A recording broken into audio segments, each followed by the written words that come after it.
ce n'est pas parce que les choses sont difficiles que nous n'osons pas. C'est parce que nous n'osons pas qu'elles sont difficiles. Est-ce qu'il vous arrive parfois d'être sûr de vous-même? Est-ce qu'il vous arrive parfois d'avoir la meilleure version de vous-même? Parce que c'est la façon dont on se voit intérieurement qui dirige toutes nos actions. Et c'est à partir de ça qu'on va avoir une image de notre monde, qui certes va être différente de l'image que les autres aussi vont avoir de leur monde. Et nous savons tous combien de fois il est génial d'avoir une image ravissante. Parce que comme ça, quoi qu'il arrive, on aura l'impression que ça arrive pour nous, que la vie dont nous vivons est faite pour nous. Mais si jamais c'est le contraire, là-bas aussi, on aura l'impression que quoi qu'il arrive, arrive contre nous. Et souvent quand c'est le cas, on a tendance à se poser des questions comme bizarres. Pourquoi j'ai l'impression de ne pas être à la hauteur pour faire tout ce qu'il faut? Pourquoi j'ai l'impression de ne pas avoir accompli de bonnes choses tout comme les autres? Alors que j'ai fait tout ce qui est à mon pouvoir pour aboutir à chaque fois au même résultat. Pourquoi je ne me sens pas aimé par les autres? Eh bien, si vous faites partie des personnes qui se posent déjà ces genres de questions, sachez que c'est dont je me tâcherai de vous répondre et que vous souffrez d'un manque d'estime de soi. Ou en tout cas, vous avez une faible estime de soi. Et c'est pour cela qu'aujourd'hui, dans cette vidéo, je vais vous apporter des réponses cohérentes et justificatives à cet égard, afin de vous proposer des solutions appropriées. Donc, parmi ces 6 conseils pour avoir une bonne estime de soi. Car, selon Platon, la première et la plus belle victoire de l'homme est la conquête de soi-même. Alors, restez jusqu'à la fin et on se retrouve juste après le générique pour continuer.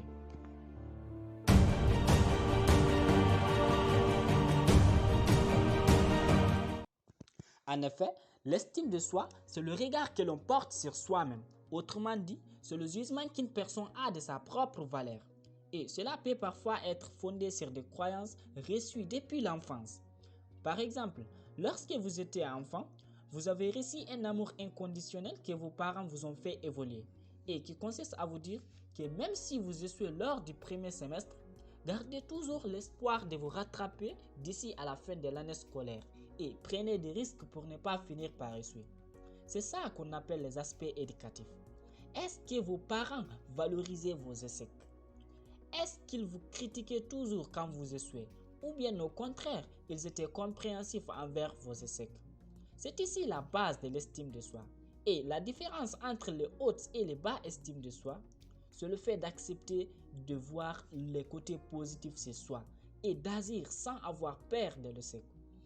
Les personnes de haute estime de soi agissent plus facilement parce qu'ils ont intégré qu'au fond, échouer c'est normal. Alors que les personnes à bas estime de soi ont souvent très peur d'échouer parce qu'ils pensent qu'ils vont provoquer ensuite un jugement négatif sur eux, croyant ainsi qu'échouer c'est d'être nul ou c'est de ne plus avoir un avenir, comme si en fait c'était leur dernière chance.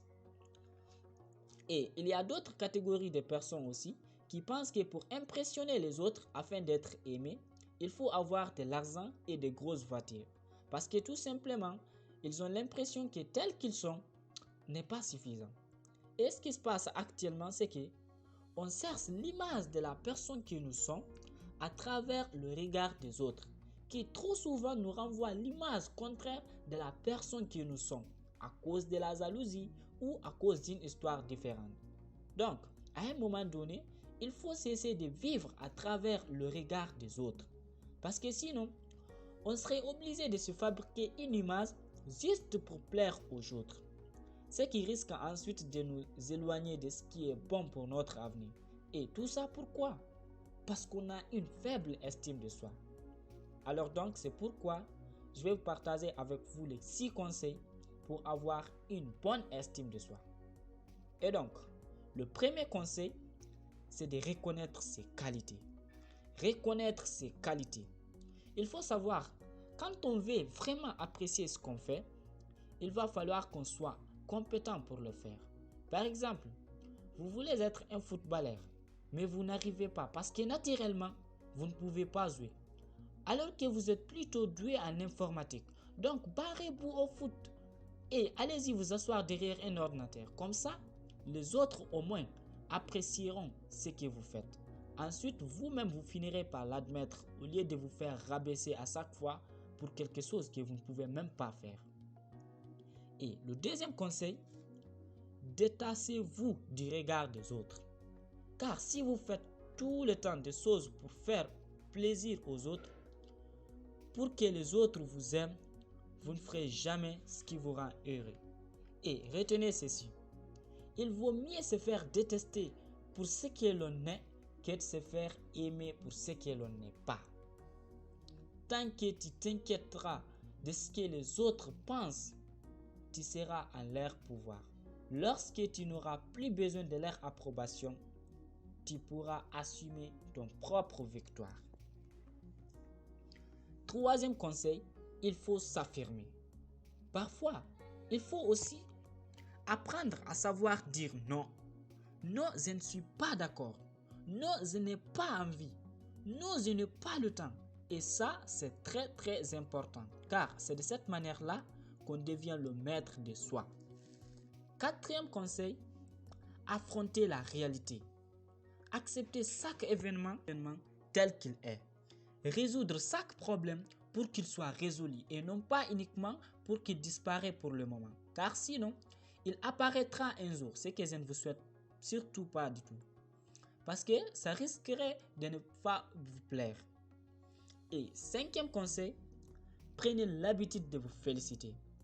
L'estime de soi, c'est nourrir de vos succès. Alors ne manquez surtout pas d'une occasion de célébrer vos victoires, qu'ils soient petits ou grands. C'est de cette manière-là que vous allez vous sentir positif. Sixième et dernier conseil que je souhaite partager avec vous, évidemment, parce qu'il y en a assez, mais seulement moi je préfère me limiter ici pour vous faciliter la tâche, c'est d'aider les autres. Aider les autres, se sentir utile est constitutif d'une bonne estime de soi. Et vous pouvez également le faire, par exemple, en vous chargeant de l'un de vos proches qui à ce moment peut être en situation difficile, ou en transmettant votre savoir, votre expérience à quelqu'un. Et il est très remarquable de constater qu'à travers ces gestes d'empathie, active bien sûr, combien de fois notre parole, notre simple présence réconforte, soulage et inspire. Et pour terminer, sachez que l'estime de soi n'est ni objective ni réaliste. Et si vous ne la prenez pas pour ce qu'elle est, vous ne pourrez jamais inverser les choses. Donc, essayez d'appliquer ces 6 conseils-là pour voir jusqu'où votre vie va changer. Comme ça, dans les jours à venir, je vais encore vous faire une vidéo sur la confiance en soi. Parce qu'il faut savoir, et là je tiens à le préciser, qu'il y a une différence entre l'estime de soi et la confiance en soi. Donc, abonnez-vous pour ne pas la rater. Et si vous avez des questions, vous pouvez les laisser dans les commentaires. Ensuite, n'oubliez pas de me laisser un petit pouce bleu si ça vous a plu. Et je vous dis à très bientôt pour une autre nouvelle vidéo. Ciao!